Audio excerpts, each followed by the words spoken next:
Senhoras e senhores, vamos dar sequência ao nosso encontro e dou boas-vindas, àqueles que retornaram do almoço e também ao público que nos acompanha em transmissão online no canal da plataforma Connected Smart Cities.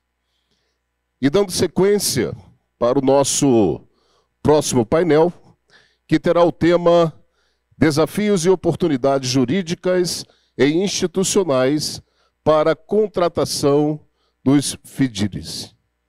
Convido ao palco os palestrantes. Subsecretária de Parcerias e Concessões do Governo do Rio Grande do Sul, Ana Clara Yagenuma.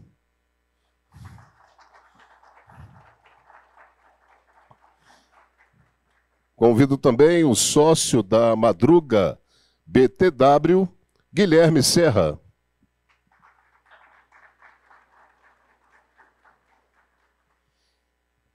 E o principal da Vinci Compass, Gustavo Valente.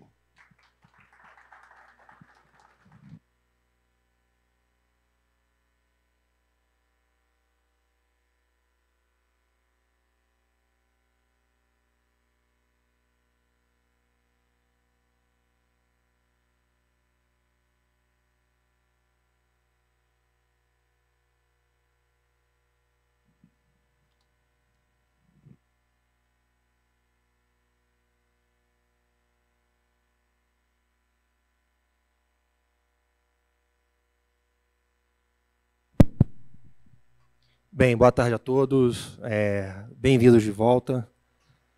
A gente tem ali para trás bastante café para quem estiver aí um pouco cansado do pós-almoço, mas, conforme prometido, a gente está aqui nessa jornada que iniciou, obviamente, com a apresentação do fundo, de uma forma bem sucinta. Exploramos a questão da contratação, que foi apresentada aqui pelo Frederico. Na sequência, falamos um pouco dos setores, enfim, das possibilidades, com a participação do Luiz e do Caio. E agora a gente já começa, diria, casos práticos, chama assim, Ana e Guilherme. A gente já fez, como apresentado, 3 processos de contratação. Tem outros, obviamente, que estão em negociação comercial, que a gente também espera assinar contratos até o final desse ano.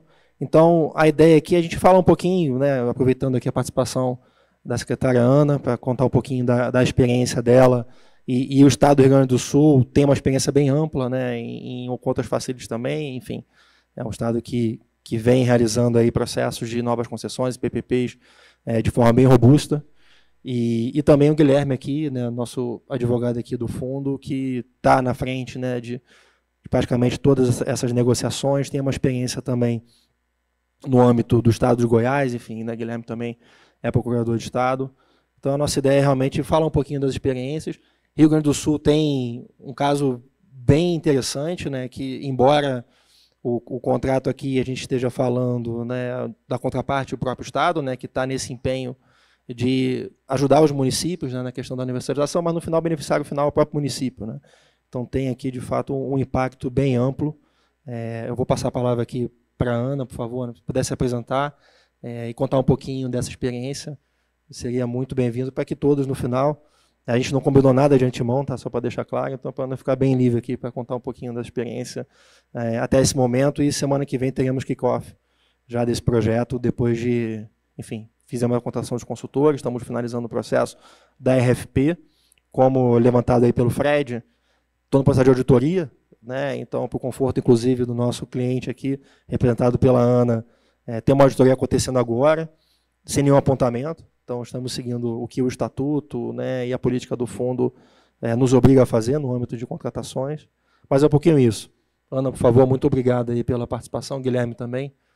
Fica à vontade para contar um pouquinho da sua experiência e como o Estado do Rio Grande do Sul vê, não somente FDIs, mas todo esse processo de contratação e financiamento de estudos através de uma facility, enfim, que é o caso aqui do fundo. Bom, boa tarde a todos. Obrigada, Gustavo. Obrigada, Guilherme. Eu acho que é uma oportunidade de estar aqui hoje com vocês para poder contar um pouquinho mais da experiência de tanto do projeto, né, do Rio Grande do Sul e também como é que foi essa contratação aqui com o FIDIRS. Então, acho que só para dar uma contextualizada inicial, o Estado do Governo do Sul contratou o FIDIRS para estruturar um projeto, né, de concessão à iniciativa privada dos serviços de abastecimento e esgoto dos municípios que hoje não são atendidos pela Companhia Rio Grandense de Saneamento, a Corsan. Então, o Estado, né, trabalhou com a privatização dessa companhia ali no final de 2022 e 2023, e desde então a gente tem visto o quanto a participação da iniciativa privada aumenta, né, o nível de investimentos.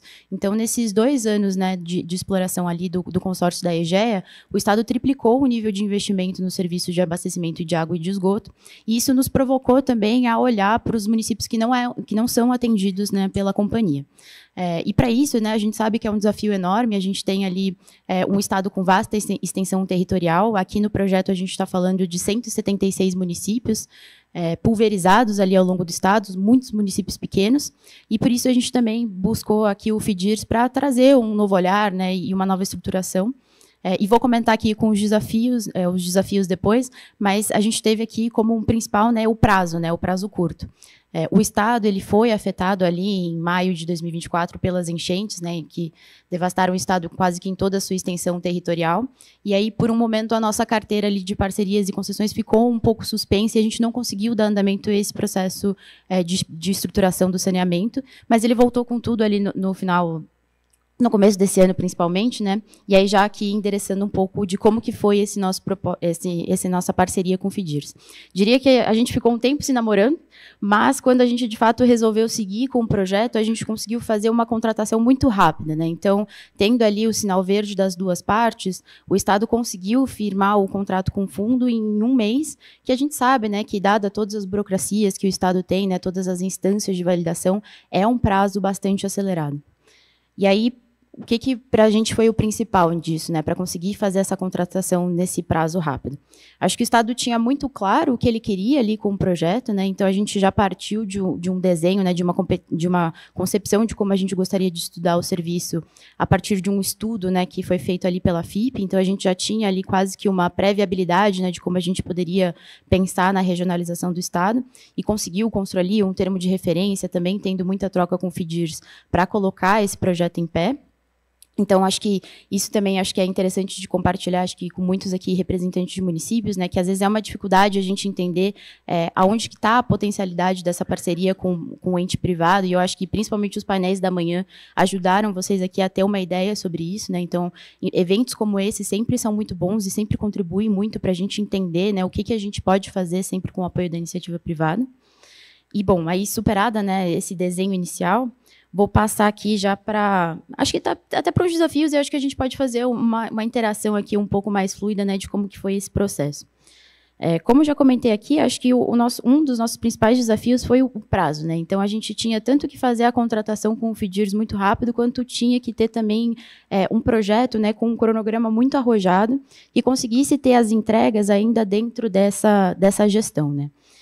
Então, acho que, já começando por esse ponto, né, foi um grande diferencial contar com um fundo que tem toda a robustez, né, toda a segurança jurídica e institucional que a União traz consigo, né? Então, a gente tem aqui políticas de investimento super sólidas e que tornam todo o trânsito ali com a nossa procuradoria e com o nosso controle interno do Estado muito mais fluido, mas também tem toda, acho que, a celeridade que a gestão da iniciativa privada consegue trazer para esse processo, né? Então, todas as interações ali com o fundo foram super dinâmicas, a gente conseguiu passar por todas as instâncias de aprovação super rápido, e com isso a gente venceu ali, acho que esse primeiro desafio de prazo, que foi ter a contratação ali muito rápido, e também conseguiu trabalhar, né, um cronograma mais curto, né, e mais arrojado para a estruturação do projeto também, que eu acho que foi, aí já entrando, né, um dos grandes diferenciais do porquê o fundo, né? A gente não conseguiria trabalhar com o projeto no formato que a gente quer e no formato que a gente precisa com outros estruturadores.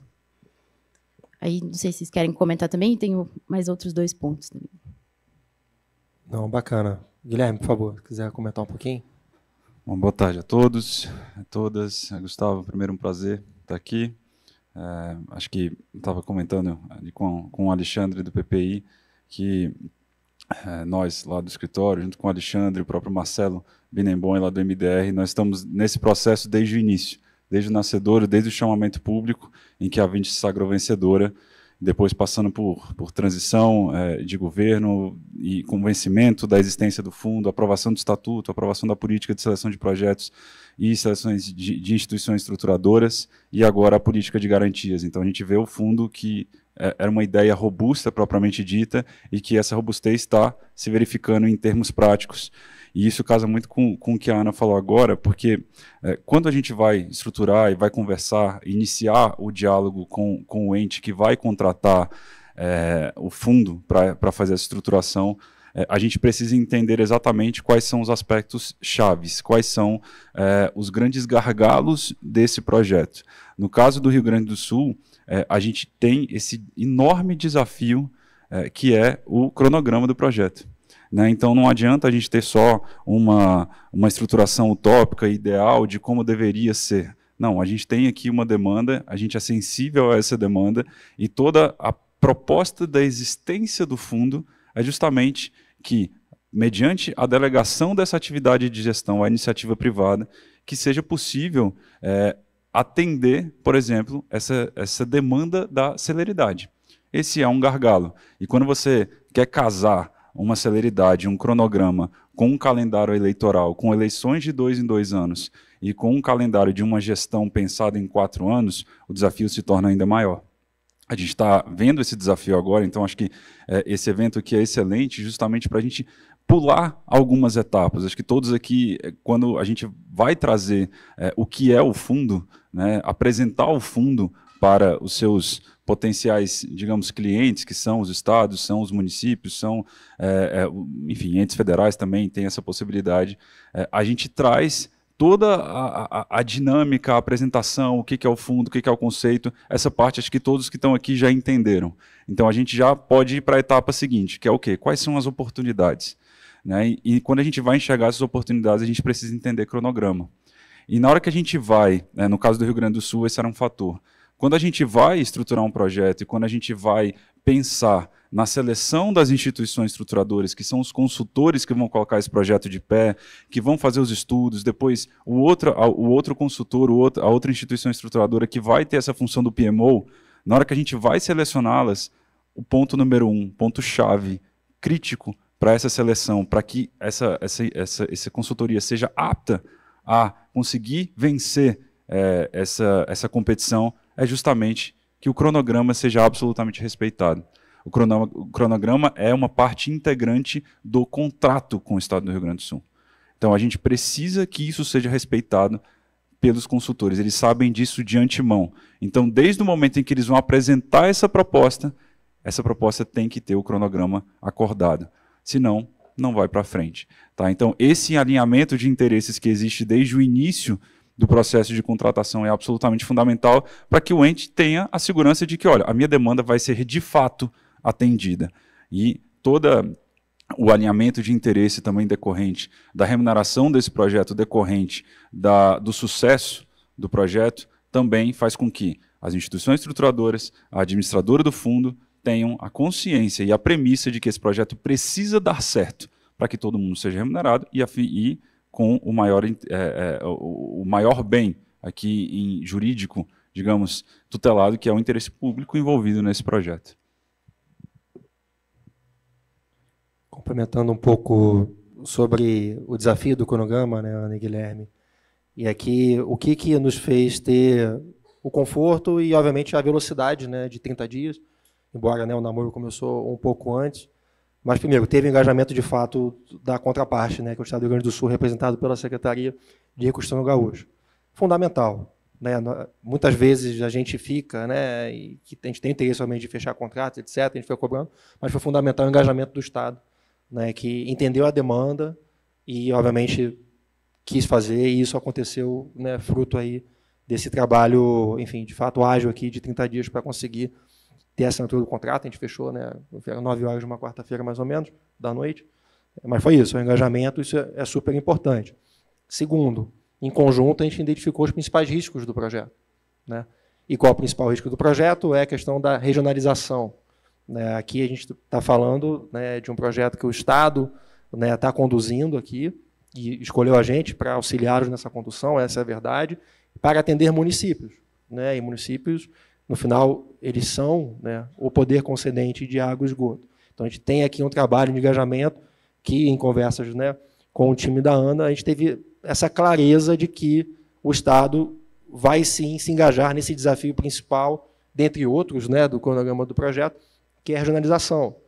Então, a gente definiu em conjunto, por exemplo, qual vai ser o primeiro produto que a gente vai avaliar, regionalização. Né, porque aqui é o calcanhar de Aquiles desse projeto. Então, a gente, de fato, vai, né, atacá-lo, e tem um cronograma bem rápido, acho que são 30 dias para a gente entregar o diagnóstico. Tá? É desafiador? É. Mas, como o Guilherme comentou, isso tudo estava descrito com detalhes, né, no documento, no edital, chamar assim, da nossa proposta, né, de contratação de consultores. Né? Então, coloquei lá um cronograma total de mais ou menos 15 meses, né, para a parte de estudos, trabalho de campo, 176 municípios, né, enfim, o pessoal que trabalha aí com estruturação já vê um pouco dos desafios, nem precisa trabalhar para você entender, né, o estado da dimensão do Rio Grande do Sul, né, você conseguir fazer esse trabalho de forma assertiva. Então, isso tudo está combinado com os consultores. E um outro instrumento que a gente utilizou também na contratação, nas outras anteriores, a gente colocava como, né, a remuneração do consultor, ela é feita em etapas, né, por produtos. Então, tem lá, P1, plano de trabalho, P2, regionalização, aí P3, P4, P5, e tem, no final, uma última tranche de pagamento, que é a assinatura do contrato. Então, da mesma forma que a gente tem o alinhamento de interesse, né, da remuneração do fundo, que eu apresentei mais cedo, a gente também jogou um pouquinho desse desafio para os consultores. Então, o mercado pratica 5%, aqui a gente colocou o dobro, né? Então, são 10% que ele só receberá mediante nosso contrato com sucesso. Então, em conjunto aqui com o engajamento, a gente conseguiu achar uma solução. É fácil? Não é fácil. Mas a gente conseguiu fazer um processo seletivo robusto, tivemos uma boa competição. Tá? Eu não posso, né, abrir aqui, que ainda está em fechamento pela auditoria que eu comentei, mas conseguiu encontrar empresas que, inclusive, de antemão, Ana, apresentaram para a gente já diagnósticos do projeto. Ó, eu acho que tem que ser dessa forma a regionalização, esses municípios aqui, eles agregam de valor dessa forma, enfim, foi feita toda uma análise de antemão, o que nos deu o conforto aqui de que a gente está selecionando, pelo menos com as informações disponíveis até o momento, todos tinham capacidade técnica, né, que a gente, no final do processo seletivo, todo mundo coloca a proposta, teve uma experiência prévia em relação enfim, ao setor de água e esgoto.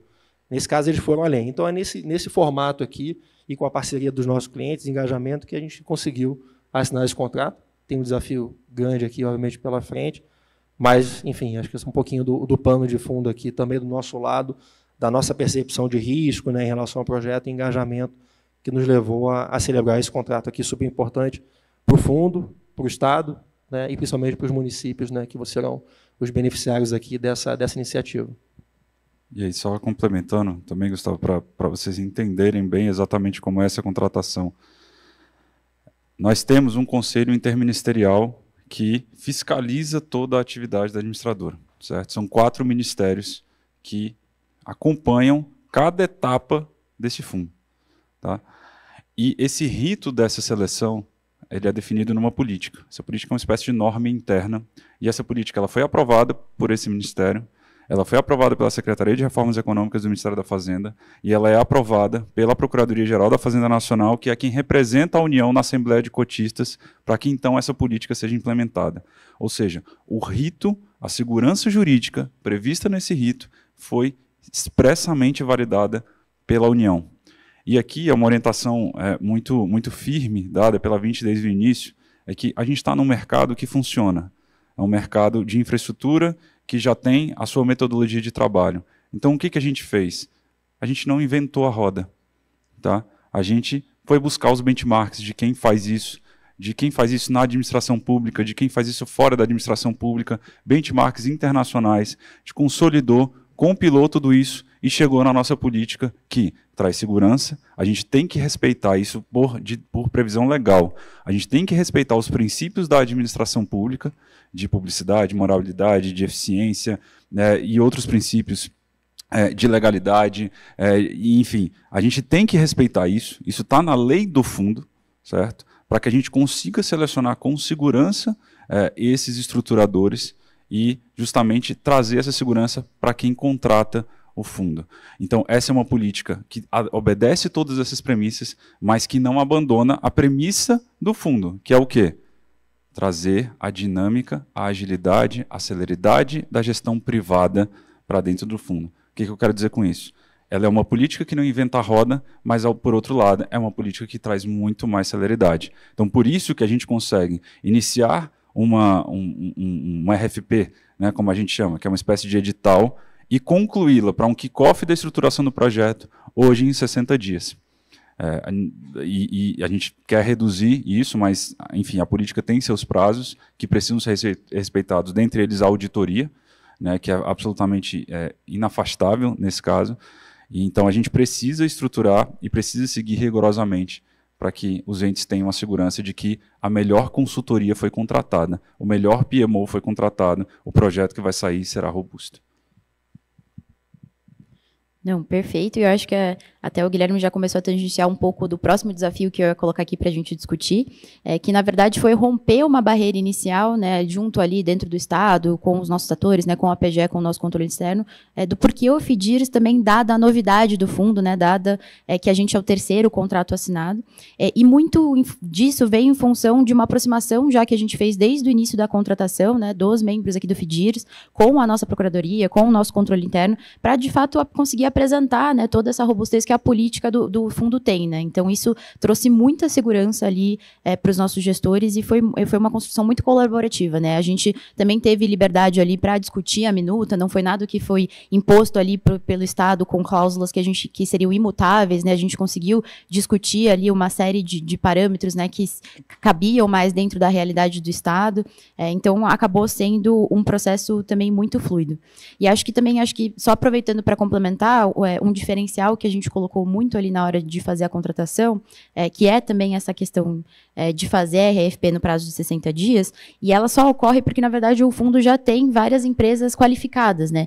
E todas as empresas têm renome, têm experiência ali no mercado, então a gente já parte de um ponto de partida que a gente sabe que a gente vai estar concorrendo ali, a nossa estruturação ela vai estar sendo proposta ali para um grupo de estruturadores que sabe o que está fazendo, né? Que tem experiência no mercado. Então, isso já trouxe uma segurança muito grande para a gente, rompeu um pouco a dúvida que tinha de, putz, mas qual que é a experiência prévia do FDIRS com a estruturação de projetos? Ela está dada ali pela regulamentação do fundo e está dada também pelas empresas ali que já estão qualificadas e que podem participar dos processos de seleção e de apresentação de proposta, né? Esse aspecto que a Ana trouxe já foi explicado aqui, acho que especialmente o Frederico abordou isso, mas como é que funciona essa dinâmica? A gente tem um cadastro permanente de consultores, então, permanentemente aberto de consultores. Então, a qualquer momento, uma empresa que seja um escritório de advocacia, seja uma empresa da parte econômico-financeira, da parte técnica, engenharia, ambiental, enfim, eles podem solicitar o cadastro. E eles precisam apresentar uma série de documentos que estão lá expostos no site do FDIRS para que elas possam ser consideradas habilitadas no cadastro. E existe uma comissão interna no fundo que analisa empresa por empresa, atestado por atestado, feito background check, tudo isso faz parte dessa habilitação. Essa comissão deu ok, a 20 valida na qualidade de gestora e ela é considerada habilitada. Qual é o passo seguinte? Na hora que a gente é contratado por um ente para estruturar um projeto, o ato subsequente é a gente lançar uma RFP para a seleção desses consultores. Na hora que a gente lança uma RFP, o que é feito? É feito um disparo dessa RFP para todos os consultores habilitados no cadastro. E isso possibilita que esses consultores apresentem propostas. A gente tem alguns requisitos sobre quem pode apresentar. Normalmente o líder do consórcio precisa estar habilitado e ele pode trazer também empresas que não estão previamente habilitadas para integrar esse consórcio que vai concorrer nessa estruturação. Essas outras empresas também precisam de atestados, também precisam obedecer todos os requisitos de habilitação da RFP, que são bem mais rigorosos, inclusive, do que o próprio cadastro. Para que então elas possam ser consideradas habilitadas a concorrer, e aí depois da fase de habilitação, que na verdade é analisada ao final do processo, a gente vai ver a proposta propriamente dita, a proposta técnica propriamente dita dessas empresas, para a gente então definir quem será o vencedor dessa RFP. Lembrando que a gente prioriza, por premissa, a proposta técnica, não a proposta, não é preço.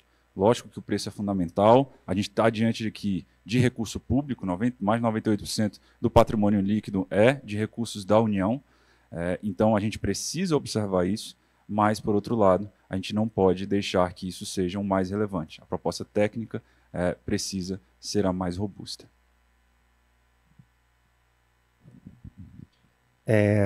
Complementando, acho que o Guilherme falou bem aqui do tema do cadastro, mas em relação a preço, né? Acho que é um tema que, para a gente, é sensível dos dois lados, né? Enfim, a gente quer, obviamente, ter o melhor preço.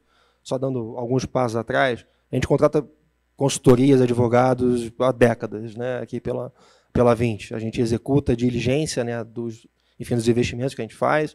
Então, vamos lá, a gente vai comprar uma empresa. Quem precisa de um advogado, que vai fazer a famosa due diligence legal, né? Vai avaliar processos cíveis, trabalhistas dessa companhia, etc.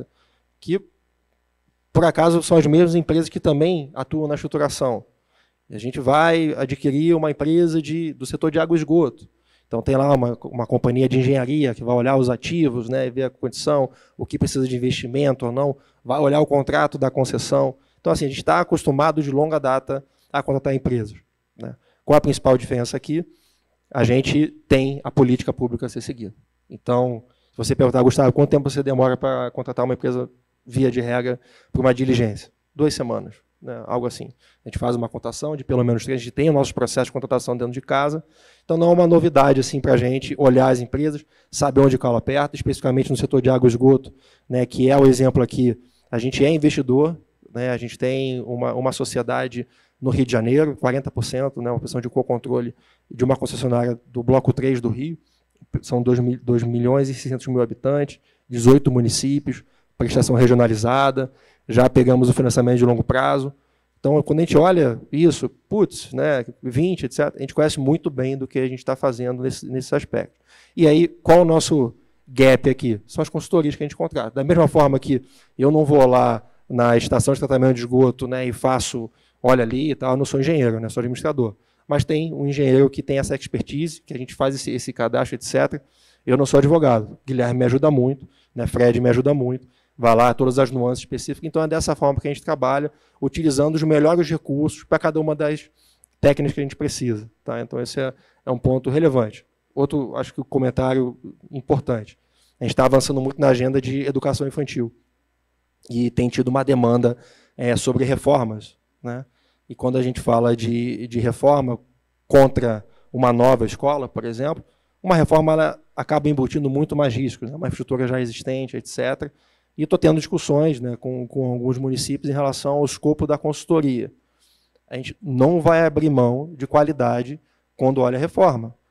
Porque se eu economizar agora, colocar no escopo uma reforma que o cara só bate o olho ali, enfim, né, de forma bem alto nível, essa conta vai pegar lá na hora do leilão. Porque o pessoal vai fazer a diligência, provavelmente vai fazer uma diligência mais assertiva nas escolas, vai ver que tem um gap de investimento frente ao que foi colocado na VTE e não tem leilão. Então, essa é uma situação que a gente, né, tem preço, é um ambiente competitivo.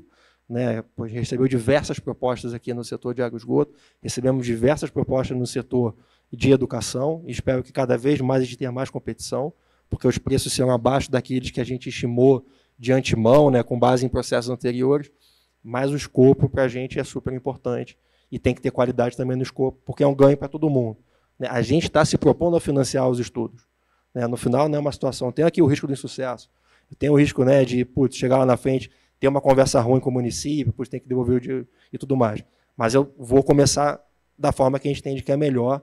E se eu não tiver, né, não fechar contrato, não vou fechar contrato. A gente quer entregar um serviço de qualidade, né, para o nosso cliente, porque no final o objetivo é o mesmo. É chegar lá na frente, temos um estudo, a gente não pecou aqui por falta, né, de capacitação técnica nesse estudo, então a probabilidade, né, acaba jogando a favor do nosso lado.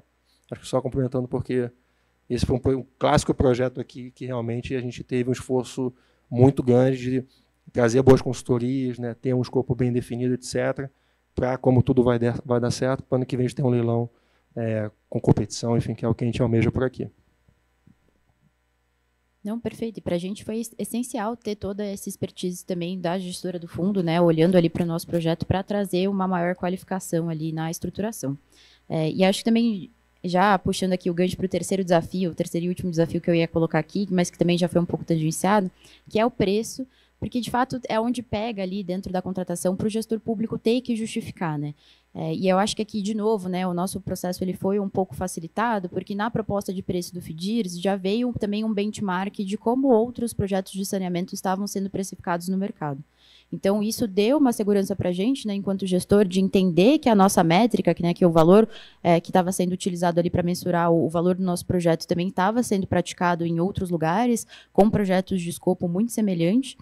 Isso dá uma segurança enorme para a gente, e o Estado também poderia ter feito, né, outras pesquisas para cotar com outros estruturadores aqui quanto que seria, e tenho certeza que o preço ali do FIDIR seria extremamente competitivo. Esse é um aspecto muito relevante, porque um ponto que traz muita segurança para contratar o FIDIRS, porque é o fato de que na lei do FIDIRS, né, que, enfim, a lei que alterou foi a 14.227, mas a 12.712, que ela trouxe essa alteração, tem um artigo específico que autoriza a dispensa de licitação para a contratação da administradora do FIDIRS para estruturar o projeto de concessão ou de parceria público-privada. Então, essa autorização legal específica, e aqui tirando um pouco o chapéu de sócio do escritório e pensando com a cabeça de procurador do Estado e também de procurador federal, que foi por muitos anos, esse é o tipo de autorização que dá muita segurança para a procuradoria, que dá muita segurança para o advogado público que vai dar um parecer para a contratação do FIDIRS, porque você não precisa, não há dúvidas sobre a aplicação do dispositivo legal, que é o artigo 33b, que está nessa lei. Então, isso por si só já é uma segurança. Além disso, e isso entra muito no aspecto que a Ana falou, você tem que obedecer para, como é uma hipótese de contratação direta, é uma contratação com dispensa de licitação, aí a gente tem que ir lá para a lei de licitações e contratos, que é a 14.133. E lá no artigo 72 tem os requisitos que precisam ser observados para uma hipótese de dispensa de licitação. E um deles é justamente a justificativa de preço. E para dar esse conforto da justificativa de preço, nós temos um modelo que, obviamente, ele é atualizado e adaptado para cada caso concreto de proposta comercial. E nessa proposta comercial, nós fazemos uma análise de benchmarks exatamente aplicáveis ao caso que vai ser estruturado.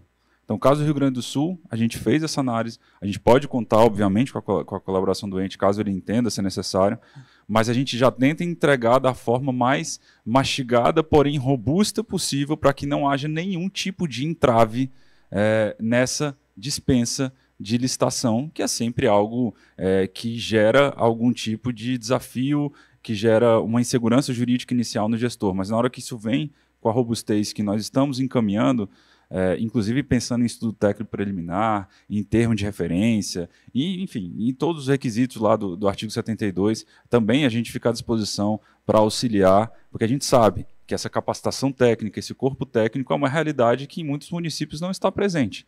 Então a gente tenta ao máximo dar esse suporte para que a gente consiga sair do outro lado com segurança jurídica. E aqui eu falei muito da nossa experiência, mas tem um papel fundamental da UI, né, Guilherme? A gente tem uma governança aqui onde a UI nos dá todo o suporte nesse início da contratação, ou seja, desde a pré-viabilidade até trazendo esses inputs de mercado, bem ou mal, são mais de 20 anos de experiência que a UI tem atuando nesses processos, então sensibilidade de preço, etc., eles formam consórcio, né?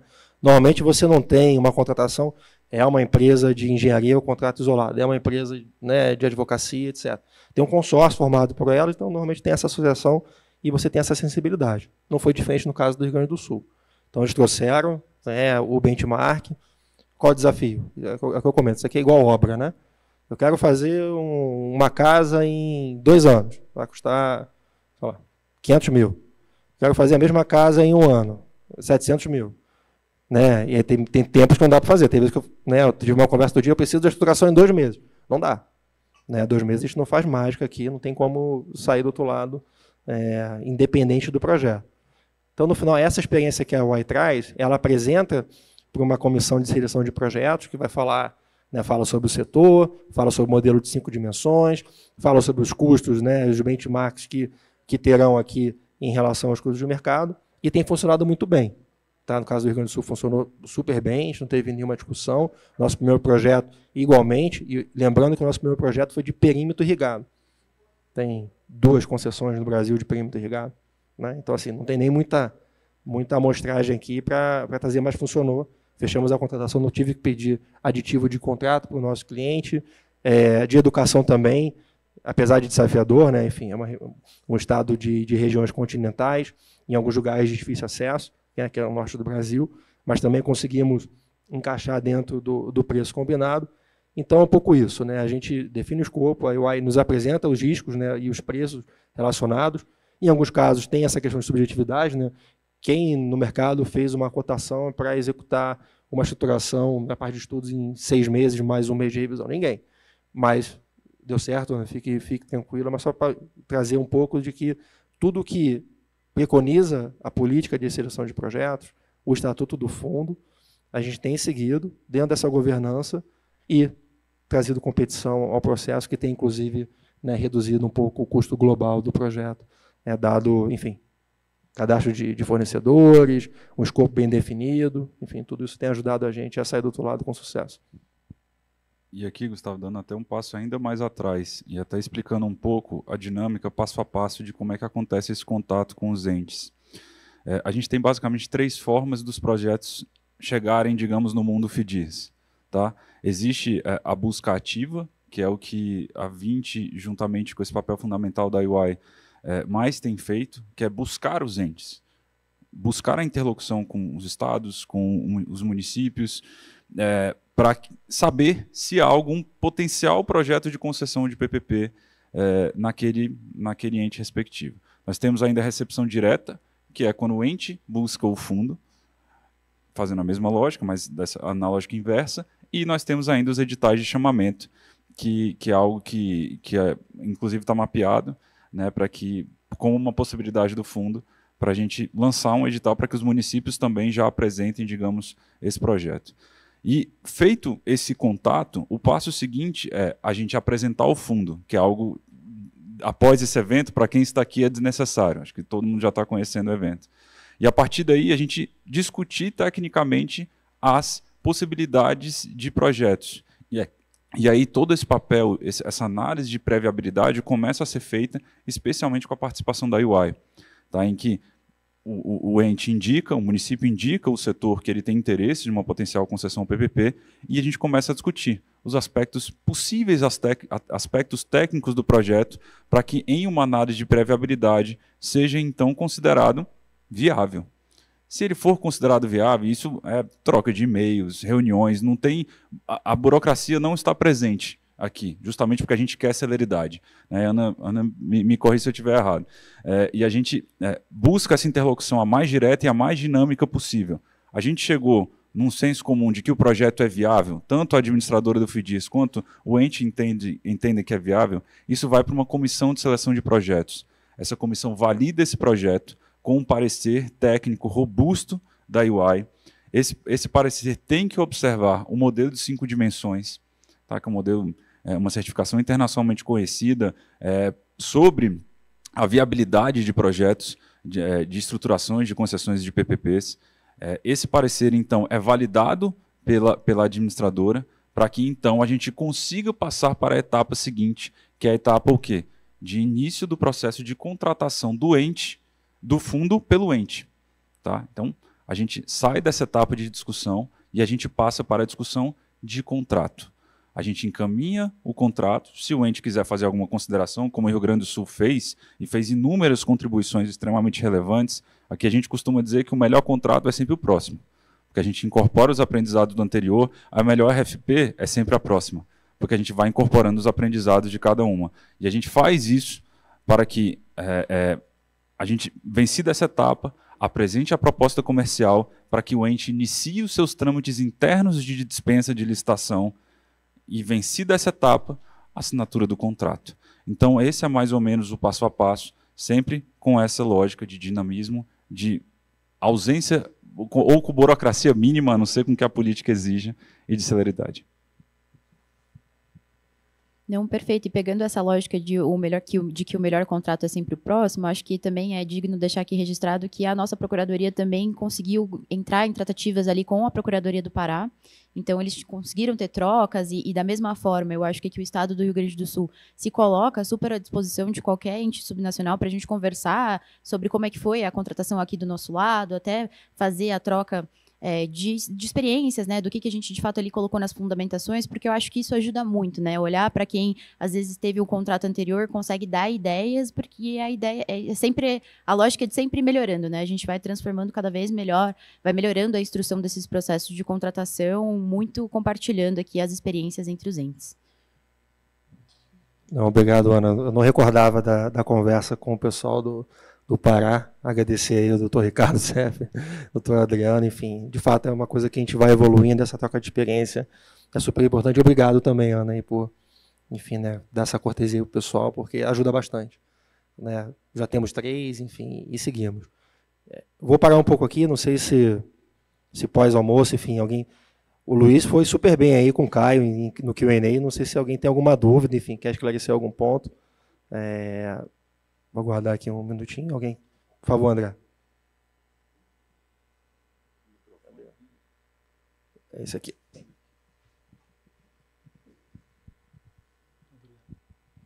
Uma boa tarde a todos. André Luiz, secretário de Planejamento e Gestão, Prefeitura de Angra dos Reis. É um prazer estar participando aqui, dividindo aqui esse encontro, bem importante para o país, né? Essa evolução. Tem um ponto aí que eu acho que, na verdade, perpassa os 3 atores aí que estão no painel, mas, em especial, acho que talvez para a Ana, pela experiência ali. Existe um gargalo e uma complexidade que se lida sobre a matriz de risco pós o que aconteceu em Rio Grande do Sul.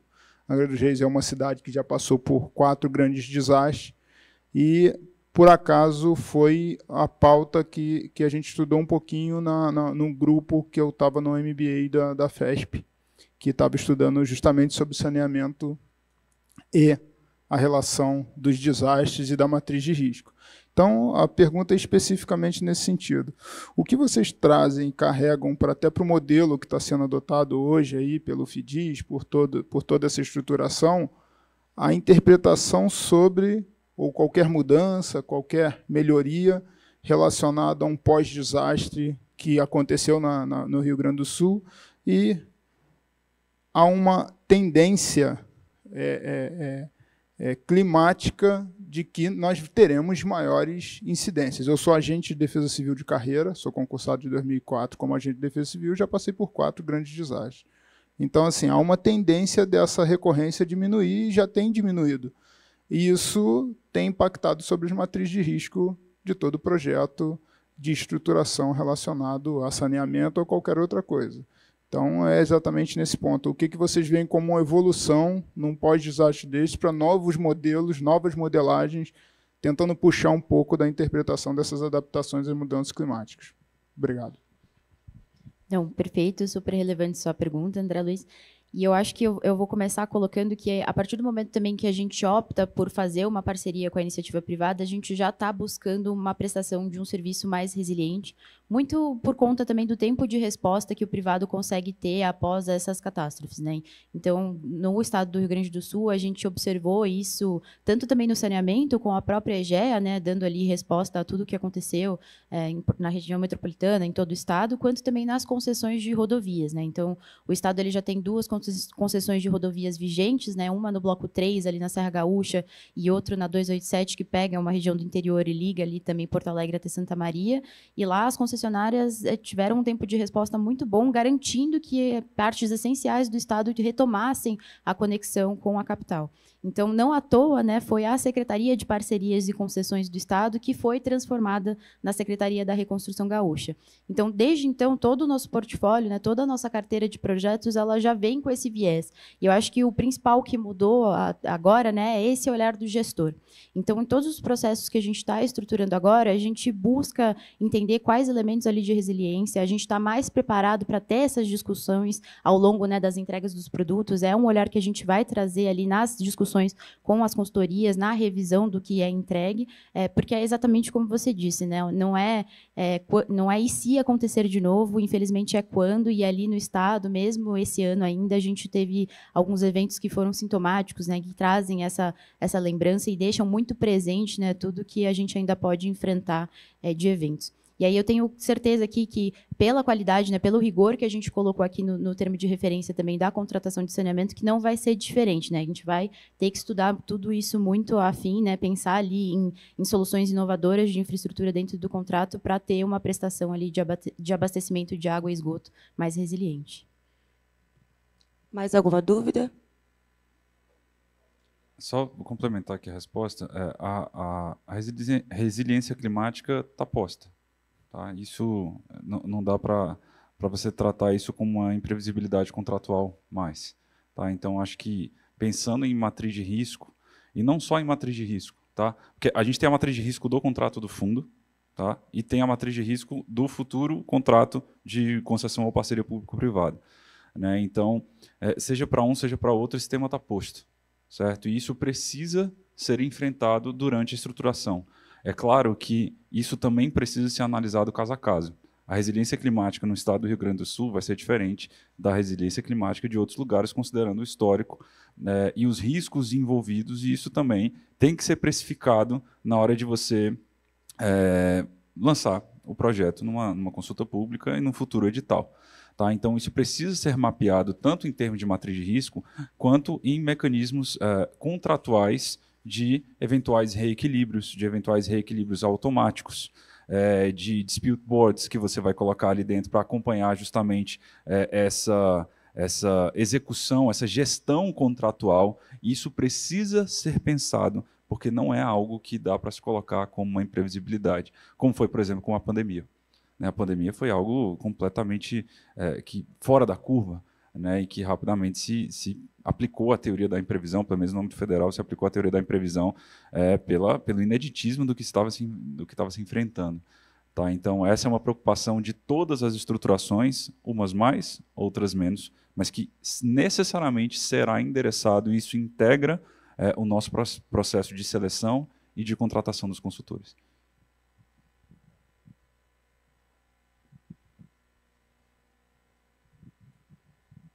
É só trazer, enfim, alguns casos práticos, não no caso do Rio Grande do Sul, mas pensando alto aqui, é uma coisa que a gente já vem discutindo, localização da estação de tratamento de água, localização da estação de tratamento de esgoto, enfim.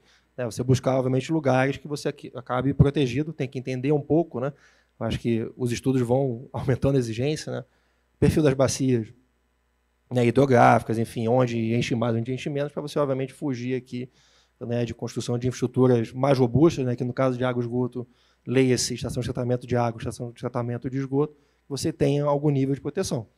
Obviamente, enfim, também tem uma questão, né, de redes, né, pluviais aqui, que no final, enfim, também impactam, né, mas é pensar um pouco na engenharia aqui, até onde o limite que você consegue prever, e obviamente tem a viabilidade econômica, né, não dá para pensar, você vai construir toda a infraestrutura blindada de intervenções aí da natureza.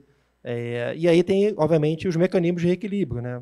Enfim, o pessoal, Ana, enfim, Guilherme, né, André provavelmente conhecem bem, mas você pode ter impactos tarifários, né, enfim, a maior, obviamente, para compensar, né, eventual impacto negativo no valor presente líquido da concessão. Você pode pensar em extensão de prazo também, né, como uma contrapartida desse tipo de reequilíbrio contratual. No caso de água e esgoto, é óbvio que é imprevisível aqui, mas já se tem um mecanismo de você fazer pagamento de outorgas parcelados, né? Obviamente não mira esse risco específico, né, de eventos aí extremos da natureza, mas pensa em eventuais reequilíbrios que acabam acontecendo no setor de água e esgoto. Então, por exemplo, no nosso caso no Rio de Janeiro, né, a gente tinha a obrigação de pagar, né, tem a obrigação de pagar a parcela em 3 momentos. Primeiro, a assinatura de contrato, foram 60%, se eu não me engano. Tá? Outro, que tem um período que eles chamam de operação assistida, com a antiga SEDAI, que ficaram lá 6 meses, etc., que a gente pagou, né, quando assumiu a operação efetivamente, e tem um terceiro que ficou ali 3 anos à frente, exatamente. E aí, dentro do contrato de concessão, a prioridade em termos de reequilíbrio, obviamente respeitando essa questão temporal de 3 anos, era abater do pagamento da outorga. Então, são mecanismos que a gente pode pensar, que obviamente que é um caso, né, mais complexo. Tem lá, né, você falou, Angra, enfim, sou do Rio, né, e teve a concessão ali da Nova Rio-São Paulo, né, pegou a duta com a BR-101, já sabia do risco geológico, né, da questão ali da BR-101, que passa ali Angra, Paraty, enfim, né, vai até o sul do Brasil. O maior trecho do Rio de Janeiro é Ubatuba até a capital. E aí já teve um reequilíbrio. Cara, o azar da CCR, né, enfim, primeira semana, primeiro mês de contrato, pô, teve uma catástrofe lá, de deslizamento, né, de desmoronamento de terra, enfim, o pessoal rapidamente, né, fez a manutenção do trecho, acho que ficou uma semana fechado, não mais que isso, se ficou. Tá? E aí depois vem uma questão de reequilíbrio, que aí, né, a ANTT, que é a agência reguladora, obviamente com o Ministério do Transporte, que é o poder concedente, enfim, identificaram dentro desses mecanismos aí o que seria o mais adequado. Mas é um pouco isso, né? A gente tenta prever os imprevistos dentro da matriz de risco, tem um limite, né? E aí, por consequência, você vai ter um fato de reequilíbrio contratual que normalmente fala assim, prazo, tarifa e, em alguns casos específicos, alguma conta reserva, que é o caso dessa outorga que fica ali no finalzinho, depois de algum tempo, para você fazer o pagamento.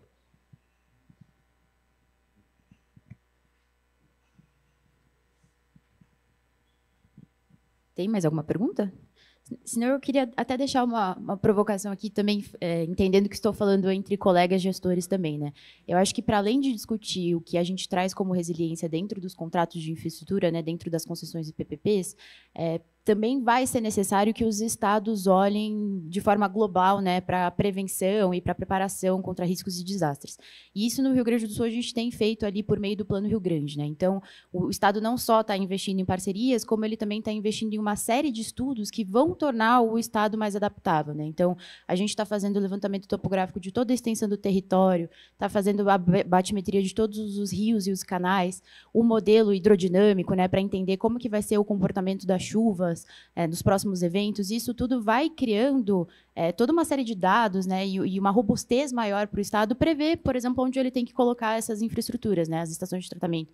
Então, isso vai dando um direcionamento que é necessário, que nem sempre é o investimento mais óbvio, né? São estudos muito específicos e muito caros, mas que eu acho que todos os estados a nível Brasil vão precisar investir para, de fato, conseguir repensar toda a sua lógica, né, de investimento de forma diferente, de forma resiliente daqui para frente. Para encerrar também, pessoal, uma provocação um pouco diferente e reforçar aqui um pouco o que o secretário Eduardo falou na abertura. A gente tem aqui uma janela de oportunidade no fundo. A gente tem uma janela para os municípios no primeiro ano de mandato, né, em que você tem aprovação de PPA, naturalmente a LDO também, LOA, isso faz parte, mas de um PPA em que é possível justamente a inclusão de ações relacionadas a concessões e parcerias público-privadas. Um início de mandato também para que, ocorrendo o início de estudos de estruturação de projetos, isso seja encerrado no próprio mandato. E nós temos ainda um fundo recém-criado com recursos disponíveis para essa estruturação. E a gente sabe que recurso disponível para entes subnacionais não é algo tão fácil de se acontecer. Então, nós temos aqui uma janela de oportunidade, então eu queria provocar esse senso de urgência nos municípios, para que aproveitem isso. O fundo está à disposição para que a gente possa robustecer a carteira. A gente já tem 3 contratos assinados, estamos na iminência de assinar mais alguns e temos mais algumas dezenas já em análise de pré-viabilidade. Então, juntando tudo isso, em breve essa carteira estará muito mais robusta do que agora e a tendência é que as oportunidades diminuam. Então, a provocação nesse sentido, para as senhoras e para os senhores, para que a gente consiga sair do outro lado com os projetos que são tão necessários para todos os entes.